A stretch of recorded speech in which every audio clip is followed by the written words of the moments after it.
Bismillah. Assalamualaikum warahmatullahi wabarakatuh.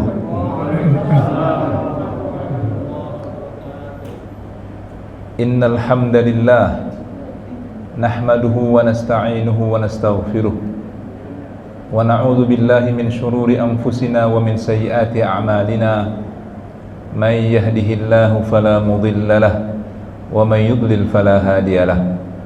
Ashhadu an la ilaha illallah wahdahu la syarika lah wa ashhadu anna nabiyyana wa habibana Muhammadan abdullahi wa rasuluhu alladhi la nabiyya ba'dah.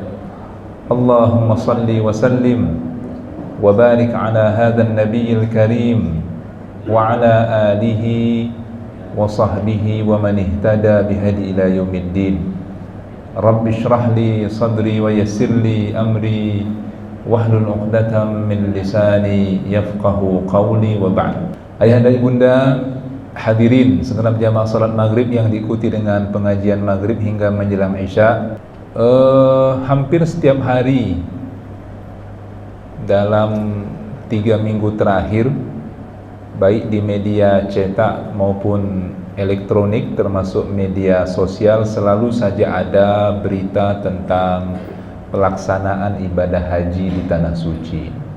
Sehubungan dengan itu, ayahanda ibunda hadirin rahimakumullah, saya ingin berbicara tentang ibadah haji dalam tinjauan Al-Quran dan juga nanti beberapa pelajaran termasuk aspek akidah yang bisa kita petik di balik ayat tersebut.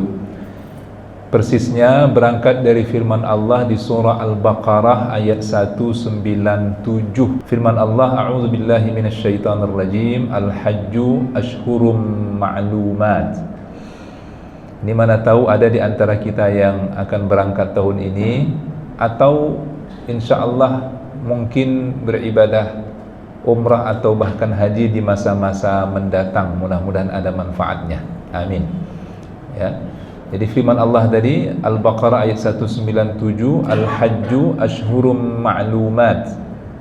Haji itu hanya dilakukan di bulan-bulan yang sudah diketahui alias bulan-bulan tertentu, yakni bulan Syawal, bulan Zulqa'dah, dan 10 hari pertama bulan Zulhijjah. Jadi niat menuju Makkah tanah suci untuk berhaji ya, itu hanya boleh dilakukan di waktu-waktu ini saja, yang kurang lebih 70 hari jumlahnya itu ya, 2 bulan plus 10 hari, Syawal, Zulqa'dah, dan 10 hari pertama dari bulan Zulhijjah, itu saja. Jadi tidak ada niat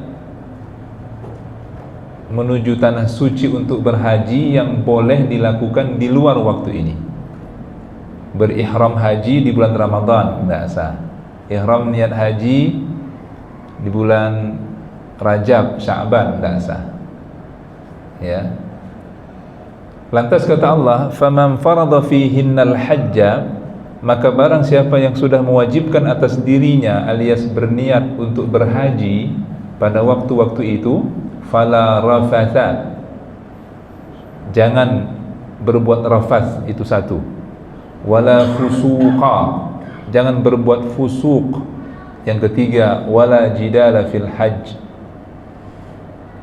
Apa ini tiga-tiganya ini? Ya, jangan rafath, jangan fusuk, jangan jidal fil haji. Fil haji itu artinya selama berhaji di tanah suci.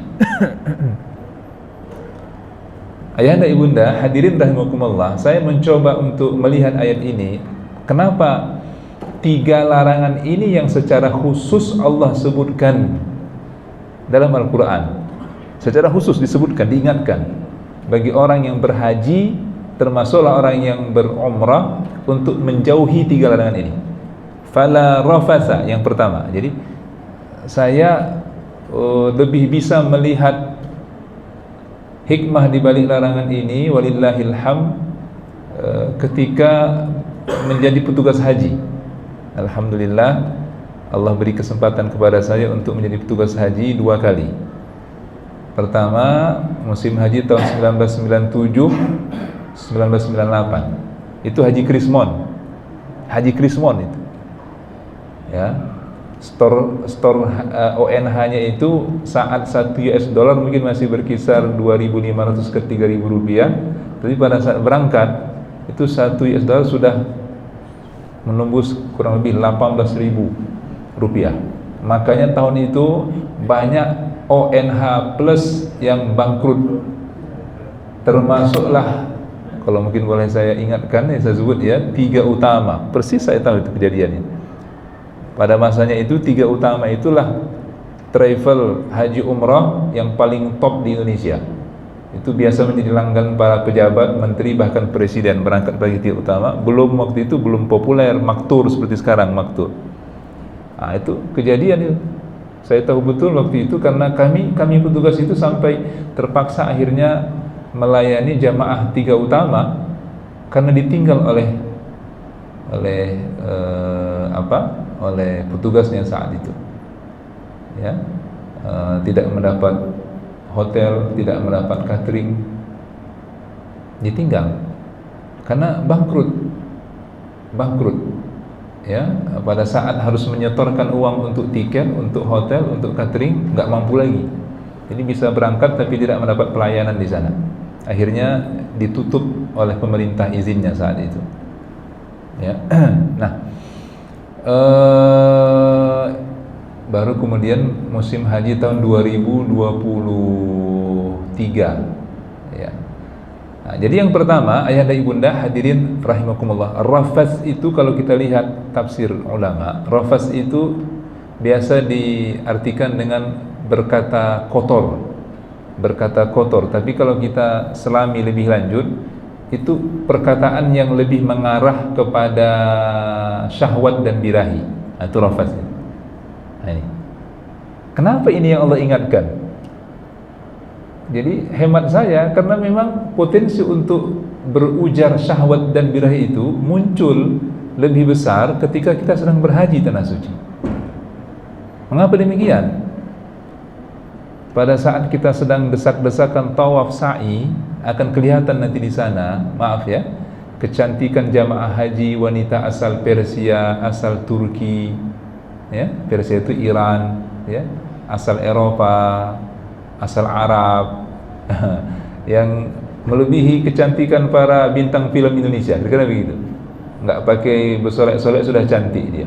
Pun demikian laki-lakinya, apalagi laki-lakinya kalau pakai ihram itu kan nampak, tidak tertutup seluruh tubuhnya, ini kan nampak tegap-tegap, putih bersih, ada bulunya begitu kan. Ada orang yang memang menikmati itu untuk dosa gitu, sengaja menempel-nempelkan badannya, menikmati. Na'udzubillah. Termasuk dengan ucapan, ada orang yang memang ketika melihat itu terpancing dia untuk mengomentari kecantikan jamaah wanita atau ketampanan jamaah pria, ikut tersulut yang lain. Ya, apalagi kalau berangkat tanpa pasangan. Kalau jamaah reguler itu kan kira-kira 40 hari kurang lebih ya di sana. Kami yang petugas itu bisa sampai hampir 2 bulan. Mulai dari kosong melompong hingga penuh jamaah sampai kosong kembali. Itu kalau nggak bawa pasangan, kadang-kadang kan sedikit ada yang bicara tentang syahwat tadi itu, ya, langsung nimbrung yang lain. Lupa kalau kita sedang berhaji. Ya, hati-hati. Dan itu ada. Yang seperti saya singgung tadi, ada orang yang menikmati ketika di tengah sesaknya orang itu sengaja menempel-nempelkan tubuhnya. Na'udzubillah. Ya. Itu fala rafas. Wala fusuqa. Larangan yang kedua, fusuk itu suka diterjemahkan berbuat dosa. Tapi kalau kita lihat penjelasan sementara ulama, itu arahnya lebih kepada dosa mengambil harta yang bukan milik kita. Itu fusuk. Karena memang potensi fusuk itu besar, ya, terjadi ketika sedang haji. Kenapa tidak? Tidak sedikit jamaah haji ini yang sudah usia lanjut, Ya, habis wudu tak ingat dia kalau cincin emasnya sudah ketinggalan, handphonenya, jam tangan Rolexnya, dompet berikut, dokumen dan uangnya. Dokumen ini di sana, ini saya sedikit sampaikan, apalagi sekarang paspor jamaah haji itu sudah sama dengan paspor reguler hijau. Enggak seperti dulu ayahanda ibunda, kalau ingat dulu di tahun-tahun awal 2000-an, itu paspor haji khusus dia warna coklat kan. Mungkin ada yang pernah mengalami. Itu paspor itu hanya untuk haji saja, selama haji, disobek-sobek habis, pulang balik ke tanah air tinggal identitas utamanya. Habis itu semua lembarnya hilang, semua habis sudah. Kan itu untuk laporan. Ayahanda ibunda kalau pakai paspor itu naik pesawat Garuda, setibanya di sana, itu tugas saya dulu dengan teman-teman. Kami sobeklah itu, hasil sobekan itulah kami laporkan nanti ke Garuda. Ini dia jamaah yang kalian bawa. Semua gitu pakai sobekan. Makan nanti sobekan makan. Nanti pakai bus airport Jeddah ke Makkah, sobekan itulah yang menentukan berapa jumlah orang yang dibawa. Sampai akhirnya nanti habis haji, habis semua lembar itu. Kecuali hanya identitas saja. Nah, itu sekarang sudah nggak ada lagi. Sekarang paspornya sudah sama. Maka paspor ini bisa menjadi sasaran pencurian. Maaf ya, karena ada sementara saudara kita yang bekerja sebagai buruh migran di Arab Saudi sana, yang terkadang sudah habis izin tinggalnya. Hidup mereka kucing-kucingan di sana dengan aparat keamanan dan petugas imigrasi. Jadi ada mafia paspor. Paspor itu laku di sana, entah macam mana mereka buat sehingga bisa kemudian paspor itu dipakai oleh orang yang sudah habis izin tinggalnya di sana. Saya jadi teringat itu pengakuan salah seorang sahabat dulu yang memang aktif membawa jamaah umrah haji. Apa katanya? Suatu ketika pada saat dia mendampingi sekian jamaah rombongan umrah, pada saat ini rombongan umrah sedang didampingi mutawif, dia pun capek karena lelah, istirahat dia di Masjid Haram. Saya lupa, kayaknya di Masjid Haram Makkah. Istirahat dia karena sudah capek, ketiduran. Itu tas itu isinya dokumen paspor jamaah. Pada saat dia bangkit, dia cerita ke saya waktu itu, pada saat saya bangkit, tas saya itu sudah hilang. Berikut semua isinya paspor. Tak terbayangkan macam mana seperti runtuhnya langit ini katanya. Itu tanggung jawab saya terhadap sekian puluh jamaah. Hilang paspor tadi. Ya, mungkin karena lelah yang sangat, tidur dia lelap. Ya. Nah, jadi ada potensi untuk berbuat fusuk, mengambil yang bukan hak kita pada saat berhaji. Makanya itu yang saya ingat dulu, ada petugas haji itu khusus disebut dengan petugas seksi barcer. Apa barcer? Barang tercecer. Tugasnya. Iya, kalau orangnya baik, ketemu dia cincin, ketemu dia handphone misalnya tertinggal di kamar mandi atau di kamar karena sibuknya mobilitas jamaah, apalagi maaf yang sudah lansia ini kadang-kadang suka lupa kan, nggak tahu. Harus segera ikut dengan rombongan pergi ke Masjid Haram, lupa dia. Ya kalau yang baik diserahkan ke petugas barcer, kalau tidak ya leung, na'udzubillah. Itu difusuk, mengambil yang bukan hak kita. Termasuk ini pernah juga saya saksikan, ada sementara jamaah kita itu yang suka dia jalan-jalan, tengok sana tengok sini begitu kan. Kadang-kadang bukan ke Masjid Haram jalan-jalannya, antar hotel ke hotel. Dari satu dan lain pemondokan dilihatnya. Ada yang pernah bilang, di sana aja kita makan nanti katanya. Enak di sana cateringnya katanya. Padahal itu bukan jatah mereka. Itu tak boleh juga, dosa juga itu. Kita memakan yang bukan hak kita. Yang punya catering tetangga ya itu milik hak mereka, yang kita ambil. Cuma karena enak, lebih enak di sana kan. Pindah dia ke sana. Kadang-kadang petugas itu yang bukan orang Indonesia kan sungkan kan, jamaah haji sudahlah dibiarkan gitu. Nanti pas giliran orang yang berhak atas makan dan sudah habis. Itu kan na'udzubillah. Jadi apa ini berebut catering yang bukan hak kita ya. Nah, itu fusuk. Kemudian termasuk dosa apa ini? Dosa berdesak-desakan. Itu dosa berdesak-desakan. Apalagi sampai menyikut orang. Itu kerap diingatkan oleh ulama lewat fatwa-fatwa ulama di sana. Ya, jangan sampai gara-gara untuk mengejar ibadah yang sunnah, yang haram ditabrak. Mau mencium hajar aswad, bayar al-gojo, sikut sana sikut sini. Ada memang yang menawarkan jasa itu, bayar 50 rial, 75 rial, ya bisa cium hajar aswad. Karena kadang-kadang kecil hati awak balik ke Medan ini, ditanya orang, bukan lagi bisa atau tak bisa cium hajar aswad, tapi ditanya berapa kali di kau kemarin waktu haji bisa cium hajar aswad. Berapa kali ditanya, bukan bisa atau tidak. Jadi kalau aku tak bisa lah, katanya kan, aku kemarin 5 kali katanya. Kecil hati awak kan. Nanti kalau berbohong baru pulang haji, akhirnya bayarlah al-gojo. Na'udzubillah. Na'udzubillah. Ya. Jangan sampai gara-gara untuk mengejar ibadah yang sunnah, yang haram kita tabrak. Nah, larangan yang ketiga, wala jidal, kata Allah. Jidal itu apa? Bertengkar yang bersangatan, berbantah-bantahan, bertengkar yang bersangatan. Tadi rafas, berkata kotor, utamanya yang berpotensi memakitkan syahwat birahi. Fusuk, apa tadi? Dosa, utamanya mengambil yang bukan hak kita. Baru ketiga jidal, bertengkar. Ya, bertengkar. Ini yang Allah ingatkan. Kenapa? Karena memang besar potensi bertengkar ketika sedang haji dan umrah. Wajar. Kalau bahasa saya, jutaan orang ya, jutaan orang itu sama dengan penduduk satu negeri itu kan. Kalau juta itu, saya nggak tahu Brunei Darussalam berapa jumlah penduduknya sekarang. Brunei dan Sultanat Oman, Oman pun sedikit penduduk aslinya itu, imigran yang banyak. Jutaan orang numpuk di waktu yang sama di tempat yang relatif sempit, datang dari berbagai negara dengan perbedaan bahasa, budaya dan pendidikan. Wajar kalau kemudian muncul salah paham. Apa yang aib bagi orang Melayu tidak aib bagi orang Arab, bagi orang Eropa. Sebaliknya, apa yang aib bagi mereka enggak aib bagi kita. Kadang-kadang bahasa tubuh itu bisa menjadi sumber kesalahpahaman, perselisihan. Ya, nah, itu jidal. Banyak hal-hal kecil yang tapi bisa menjadi potensi pertengkaran.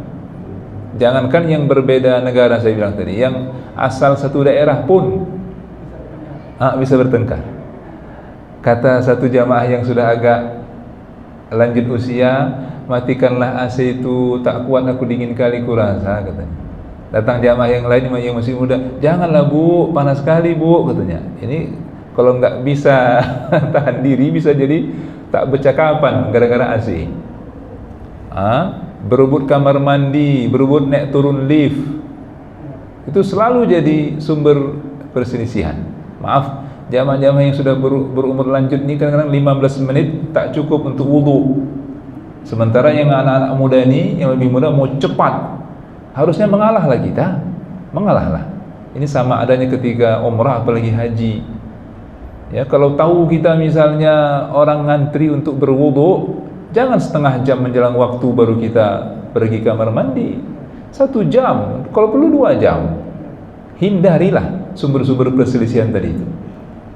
Nah, saya jadi teringat, ini bukan musim haji ya, pada saat umrah tahun berapa itu, 2015 atau 16, saya lupa. Tekad saya memang ingin beribadah, salat, berdoa, berzikir di Raudhah. Saya coba sekali datang ke Raudhah jam 3, tak dapat, jam 3 tak dapat. Udah penuh orang di situ. Akhirnya apa? Ya bismillah, keluar kita jam 1 dini hari. Saya bilang sama istri, abang tinggalkan dulu ya kamar, adik sama anak kita tolong dijaga, abang duluan ke masjid, nanti adik menyusul. Abang mau ke Raudhah, niat ke Raudhah. Jam 1 alhamdulillah dapat. Begitulah caranya. Jadi mengalahlah kita. Itu lebih baik ketimbang menjadi sumber perselisihan, jidal. Allah ingatkan itu. Ya, banyak hal yang kecil tapi bisa berpotensi menjadi sumber perselisihan. Ini pernah saya dapati ketika bertugas haji dulu. Datang sekelompok jamaah mengadu ke kami petugas. Ini pada saat mau pulang dari Masjidil Haram balik ke pemondokan di Aziziyah. Karena agak jauh, Aziziyah itu kan disediakan bus. Apa masalah? Pada saat mereka naik ke bus, Bus yang sudah jelas-jelas di situ ada stiker besar merah putih Indonesia, sudah penuh dengan jamaah India. Entah mereka sadar atau tidak, begitu kan? Penuh sudah jamaah India, macam mana? Ini bus-bus milik Indonesia. Kadang-kadang kasihan juga kita, karena jamaah India itu tidak dikoordinir, apalagi sekarang meningkat pula eskalasi politik India dengan Pakistan. Maka ada sementara jamaah India yang terancam batal berangkat haji, terutama dari wilayah Kashmir yang sedang konflik sekarang. Kasihan kita memang.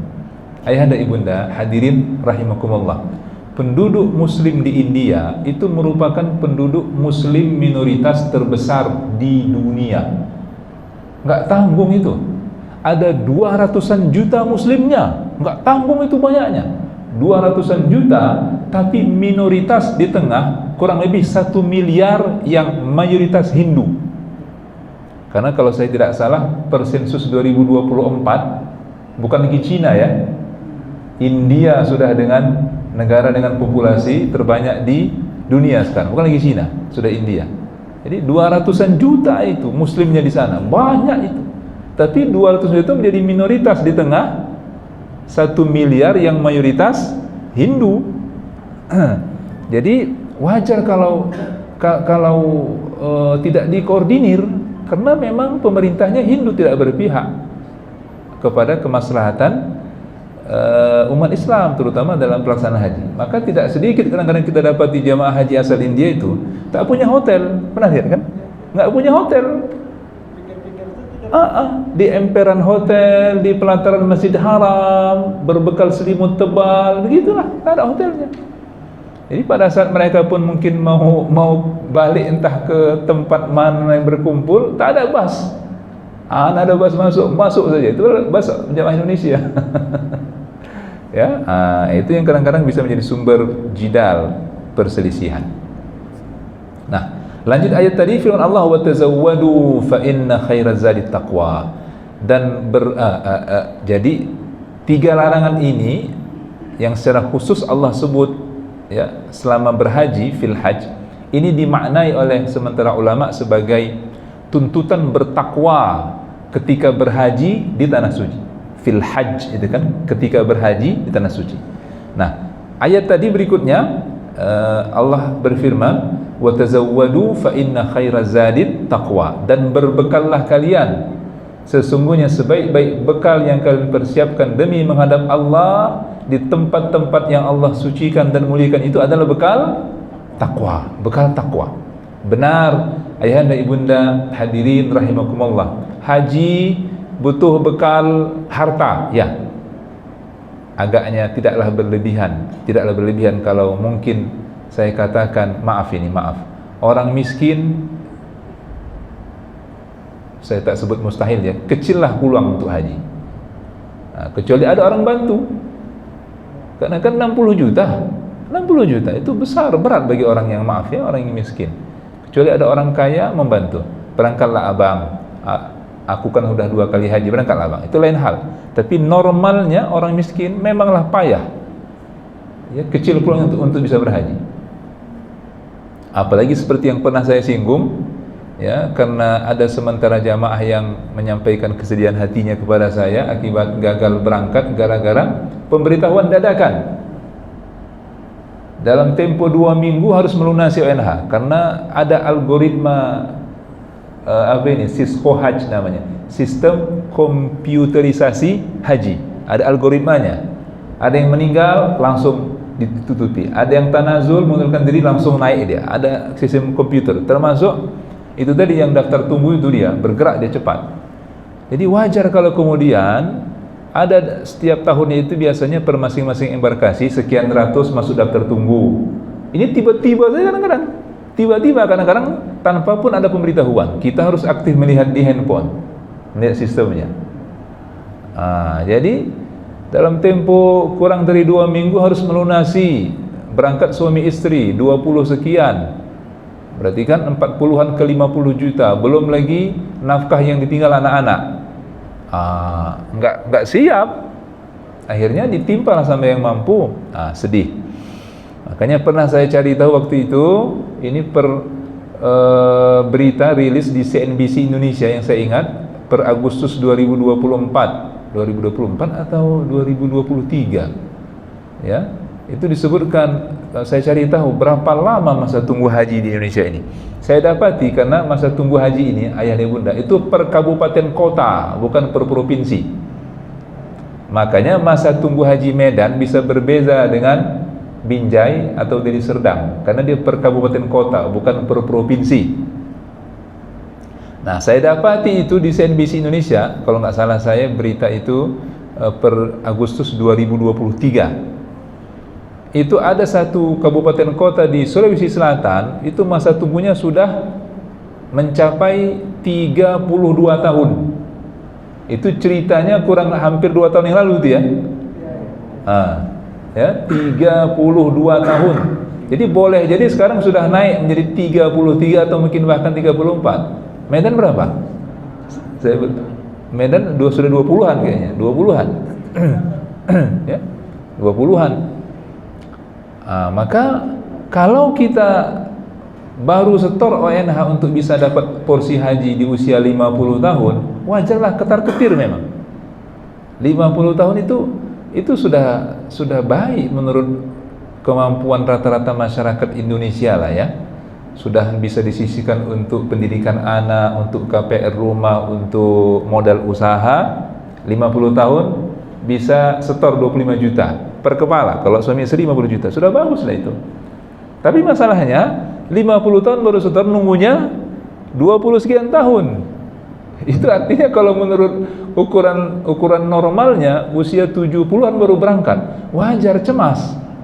Karena itu sudah di atas usia harapan hidup rata-rata masyarakat Indonesia yang masih 60 ke 70 tahun.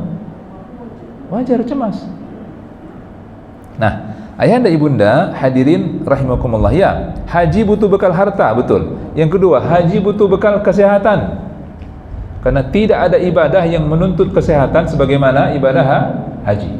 Harus fit, harus sehat. Tawaf, sa'i, mabit di Mina, wukuf di Arafah itu butuh stamina yang kuat. Ya. Butuh bekal kesehatan. Maka siapapun yang mau berangkat haji atau umrah, bekali diri, ukur diri kita, apa keluhan kesehatan kita, bawa suplemen obat. Ya. Rajin-rajin mengkonsumsi air putih dan buah selama berada di tanah suci. Yang ketiga, ini yang tidak kalah penting, haji butuh bekal ilmu, termasuk umrah. Umrah dan haji itu sama, makanya umrah disebut al-hajjul asghar, haji kecil. Umrah itu haji kecil, butuh bekal ilmu. Ini saya ingatkan kepada kita semua, ayah dan ibunda hadirin rahimakumullah, carilah manasik. Kalau kita hendak pergi umrah apalagi haji, manasik yang sedapat mungkin menjalankan praktik haji dan umrahnya sesuai dengan sunnah Rasulullah sallallahu alaihi wasallam. Jangan sekedar cari yang murah atau sekedar ikut karena sudah kakak abang daftar sana, ikut ajalah ke sana, atau ada sahabat yang dikenal ikut ke sana. Enggak. Jangan nanti dapat yang maaf ya, yang abal-abal, yang sekedar ikut-ikutan ibadahnya, tidak sesuai sunnah.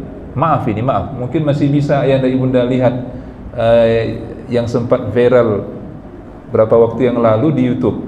Ada sementara jamaah umrah kita ketika tawaf di seputar Ka'bah, justru dibimbing oleh mutawifnya untuk menyebutkan Pancasila. Maaf ini ya, saya kalau pengajian direkam ini agak saya jaga sedikit karena on air dia kan. Kalau tak ada ini mungkin agak saya jaga sedikit. Jadi bukan kita tidak nasionalis, maaf ya, tapi kita sedang berada di rumah Allah. Agungkan dia, muliakan dia, ingat dia, besarkan dia. Bukan Pancasila yang para perusahaan sudah berkalangkan tanah. Mereka makhluk yang fana. Bercampur rasa dalam hati saya itu, sedih, kasihan, malu, marah, 4 rasa ini bercampur semuanya. Karena yang kita lihat itu sementara jamaah itu yang sudah aki-aki, nini berangkat ke sana mungkin harus menjual sekian ekor ternak, lembu, kerbau di kampung, menjual sekian petak sawah pergi haji atau umrah dapat manasik yang macam begini. Tidak ada zikir khusus yang Nabi amalkan, ajarkan ketika tawaf, kecuali antara rukun Yamani dan Hajar Aswad. Itu saja. Apa zikirnya? Semua kita hafal. Rabbana atina fid dunya hasanah wa fil akhirati hasanah wa qina azabannar. Wah, Masya Allah, baiknya makna doa tadi. Ya Allah, Tuhan kami, beri kami kebaikan di dunia dan beri pula kami kebaikan di akhirat, dan jauhkan kami dari siksa neraka. Itu saja pun kita ulang-ulang sudah paten. Daripada satu dan lain buatan manusia yang kita lantunkan di sana. Na'udzubillah, ya, na'udzubillah. Maka umrah dan haji itu perlu bekal ilmu supaya kita tidak ibadah sekedar ikut-ikutan, atau ibadah nanti memunculkan keraguan karena orang lihat orang lain kok lain, agak beda pula caranya ya. Ragu kita, mana yang betulin? Karena ya sama, ibadah umrah haji itu mengalir padanya satu dan lain khilaf, perbedaan pendapat. Termasuk ini menjadikan airport Jeddah sebagai miqat. Itu sampai sekarang tak selesai, itu tak selesai. Saya kalau ditanya, tegas jawab saya, berihramlah sejak dari atas pesawat, jangan di airport. Jelas kok, maaf ini ya, mungkin tidak sedikit orang yang keberatan dengan pernyataan ini, tapi saya sudah tanyakan ke banyak ulama selama musim haji. Saya tanya, tidak satu pun ulama ya yang menjadi pembimbing ke tempat kita bertanya itu yang mengatakan kalau airport Jeddah itu miqat bagi anda yang datang dari Asia Tenggara. Tidak. Nabi tak pernah jadikan. Nabi kan sudah tentukan di mana-mana miqat itu Nabi yang menentukan. Mana Yalamlam, mana Zulhulaifah, mana Ja'ranah, Nabi menentukan, jangan dibuat-buat. Meski disebutlah sekarang sebagai ijtihad ulama ya, tapi hemat saya mungkin itu hanya muncul paling entah sekitar 50 tahun belakangan. Dulu tak ada. Sekarang jadi miqat pula airport Jeddah itu. Jadi miqat ya. Jadi jangan sungkanlah, kita bismillah dari awal, kita niat beribadah kepada Allah. Kata Nabi, khudhu anni manasikakum. Itu tegas Nabi, ambillah oleh kalian dariku manasik haji ini. Jangan dikarang-karang, jangan dirubah-rubah. Sama seperti sallu, kalau salat, sallu kama ra'aitumuni usalli. Karena ibadah haji umrah ini butuh perjuangan yang besar, yang belum tentu bisa terulang. Maka laksanakanlah sedapat mungkin sesuai dengan sunnah. Ya, pilihlah manasik yang menjalankan sunnah. Ya, karena kalau tidak dibekali ilmu yang memadai, kadang-kadang ragu kita. Itu membuat was-was, datang syaitan menyusup, membuat kita tak semangat ibadah. Macam mananya haji, macam mana umrah ini? Karena ada yang bilang boleh, ada yang bilang tak boleh. Maka kalau sudah punya bekal ilmu, mantap kita. Ini yang akan kubuat, ini dalilnya, sudah pegangi itu. Itu dari masalah miqat saya sudah masalah itu. Kalau saya tegas, asal yang bertanya, boleh Ustaz? Tidak boleh, saya bilang. Tidak boleh. Miqat kita Yalamlam, jangan dilewati. Ya. Apalagi kalau kita berangkat umrah itu kami sudah rombongan, lebih-lebih lagi haji. Memang satu pesawat tuh semuanya memang mau berihram untuk haji atau umrah. Kenapa sungkan? Alah, enggak enak pakai baju ihram. Kenapa? Memang semuanya mau berangkat umrah, semuanya berangkat haji. Kalau dingin kan ada selimut. Daripada muncul syubhat, keraguan, ragu kita jadinya. Ya, jadi elok dari asrama haji, dari airport Kuala Namu sudah kita pakai baju ihram tadi. Uang memang sudah jelas-jelas.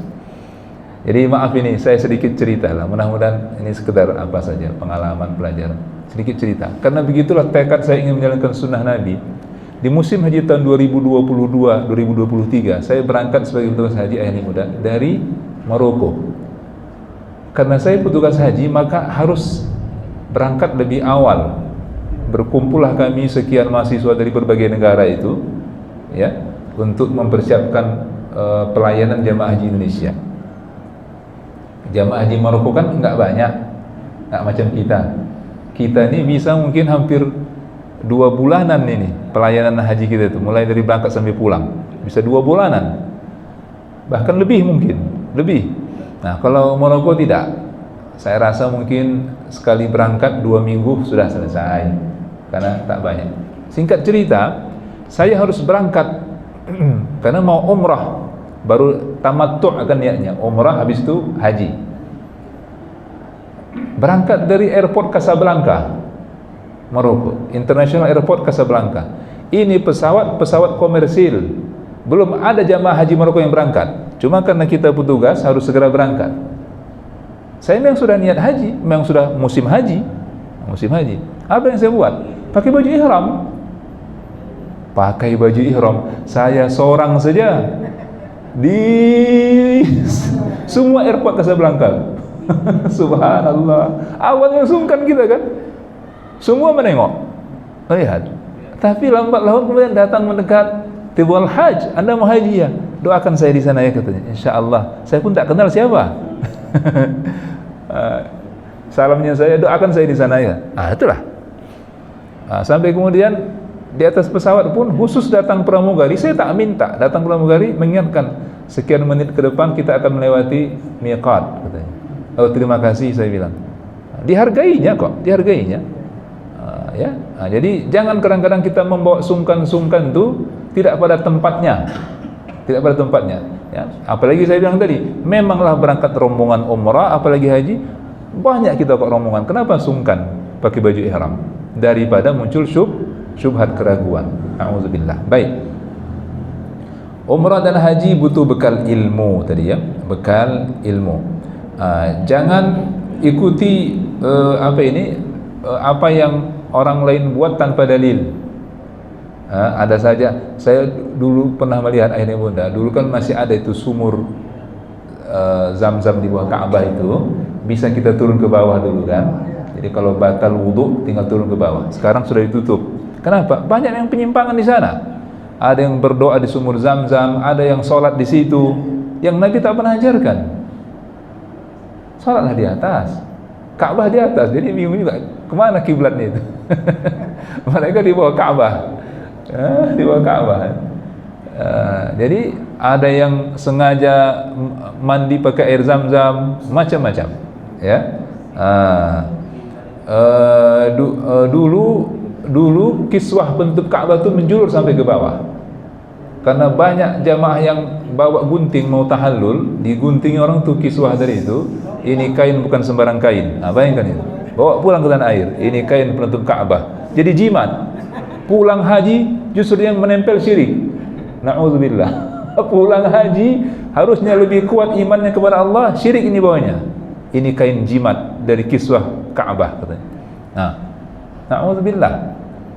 Saya pernah lihat pula ada yang sambil desak-desakan mau bergantung berdoa di multazam pintu Ka'bah, itu tempat mustajab doa. Ada jamaah orang Arab, saya lihat itu digosok-gosokkannya handphonenya keliling Ka'bah. Untung tak ada ngikuti, memangnya bisa bertambah pulsanya, ya. Banyak yang aneh-aneh itu kita lihat nanti di sana. Ya. Saya minta pengertian sedikit. Ya. Lam tadi. Ya. Itu karena kecepatan pesawat, kita bisa baru berniat, kita belum sempat sholat sunat ihram, kita sudah melewati lam. Iya.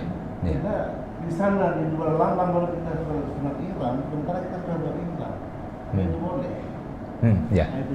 Iya, baik. Ya. Jadi ayahanda itu kan sunnah saja sholatnya ya. Kalau sholatnya, sholat itu sunnah saja. Tapi niat berihram dari miqat itu wajib haji. Itu dia. Jadi itu wajib haji. Jangan gara-gara mengejarkan yang sunnah saja, mengejarkan yang sunnah, lantas kemudian yang wajib tadi itu terabaikan. Jadi mudah-mudahan sah. Kalaupun sudah melewati ya lam untuk sholatnya, tapi niatnya jangan sampai melewati ya lam untuk niatnya. Satu lagi, Pak. Untuk niatnya. Saya berpikir dulu tempat miqat itu batas tanah haram. Iya.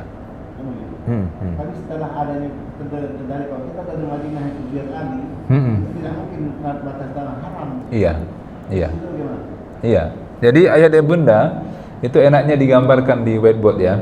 Begini, ada batas tanah haram. itu hududul haram namanya. Di antaranya itu yang biasa kita lihat itu yang ada gerbang, ada seperti mushaf Quran besar. Nah, itu biasanya ada cek paspor di situ. Cek paspor. Kenapa? Karena orang non muslim lazimnya tak boleh masuk. Kecuali sementara profesional. Itu boleh masuk perawat, dokter, teknisi AC, kemudian sound system di Masjid Haram itu kadang-kadang melibatkan orang non muslim. Karena itu AC dan sound system terbaik di dunia itu, masya Allah. Jadi kadang-kadang masih harus melibatkan engineer orang asing, ya. Nah, tapi yang nggak ada kepentingan non muslim nggak boleh masuk. Ada namanya batas tanah haram Makkah, batas tanah haram Makkah. Ada kemudian miqat. Apa arti miqat itu? Miqat itu adalah tempat-tempat yang sudah Rasul tentukan. Rasul tentukan bagi orang-orang yang hendak menuju tanah suci haram untuk niat ihram haji ataupun umrah. Kalau datang ke sana hanya sekedar berkunjung saja, nggak ada cerita ini. Tapi niat ibadah umrah ataupun haji. Maka sebelum dia sampai ke garis batas haram ini, garis batas haram, ada sebagai bentuk pemuliaan terhadap tanah suci tadi. Nabi tentukan tempat-tempatnya supaya kita berniat, berniat untuk ihram.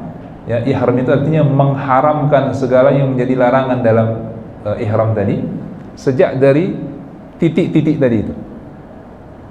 Jadi titik-titik itu di luar batas tanah haram. Nah, di luar batas tanah haram, supaya apa? Jangan sampai nanti kita melewatinya, melewati tanah haram belum ada niat, kira-kira begitu. Dan titik-titik itu Nabi sudah tentukan. Yang datang dari arah Madinah itulah Zulhulaifah atau yang biasa dikenal dengan Bir Ali. Yang datang dari Asia Tenggara kita ini itulah Yalamlam. Nabi sudah tentukan, itu nggak boleh dikarang-karang. Kira-kira demikian ayatnya. Baik. Jadi jangan gara-gara mengejarkan yang sunnah, apalagi yang mubah, yang lebih utama ditabrak.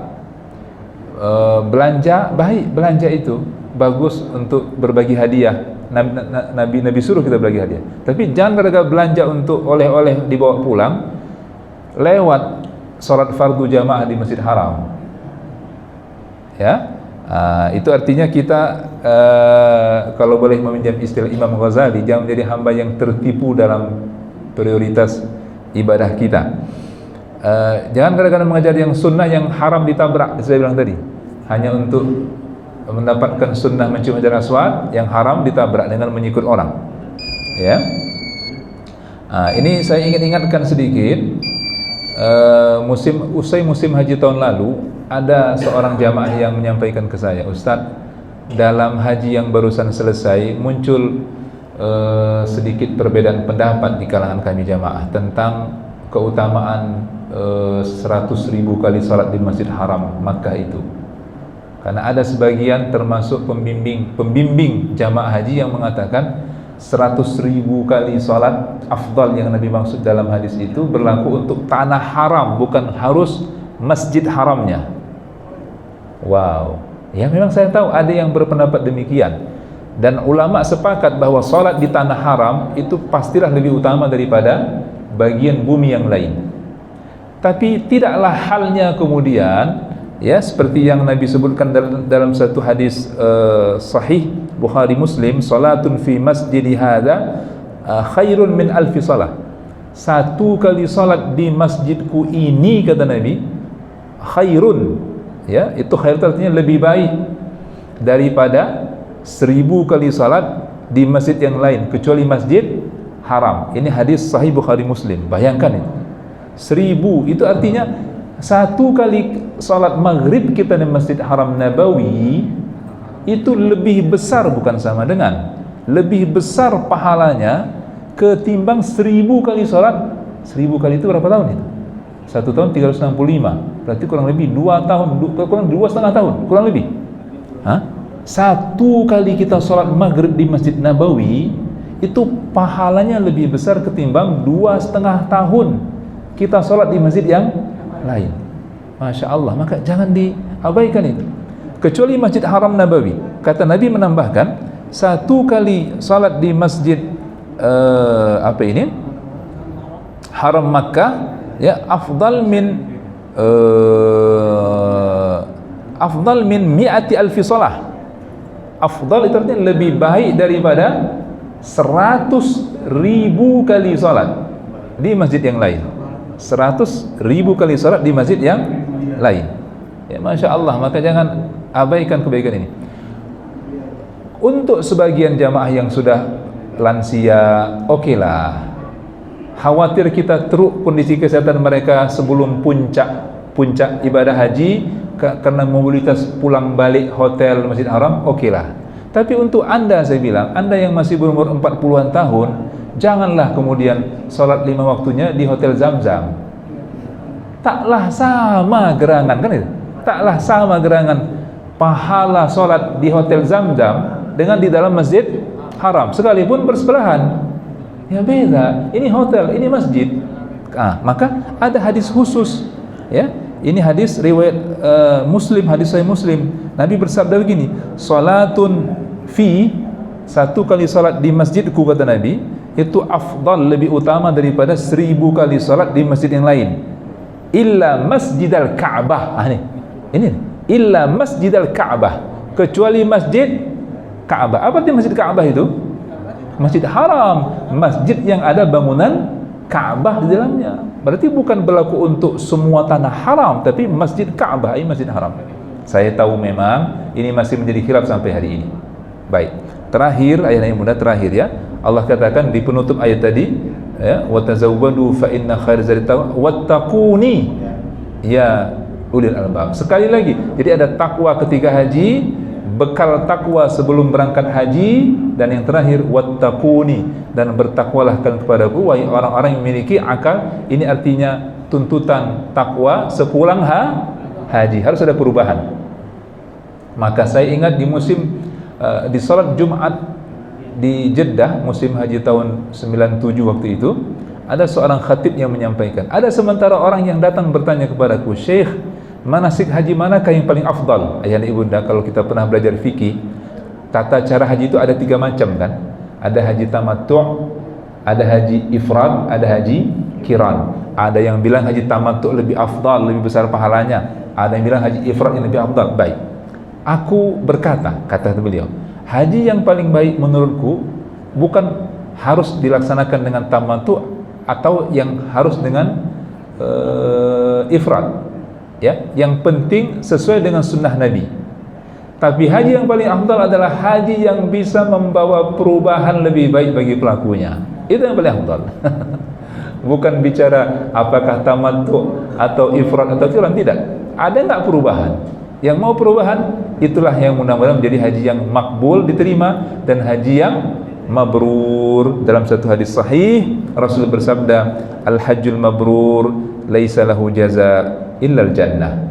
Haji yang mabrur, haji yang diterima oleh Allah, haji yang bisa membawa perubahan lebih baik bagi pelakunya, niscaya tidak ada balasan baginya kecuali surga. Hadis sahih Bukhari, Muslim. Demikian yang dapat saya sampaikan dalam pengajian malam hari ini, semoga bermanfaat. Terima kasih atas segala perhatian.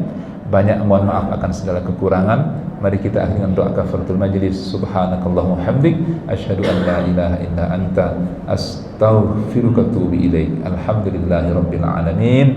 Assalamualaikum warahmatullahi wabarakatuh. Alhamdulillah, terima kasih.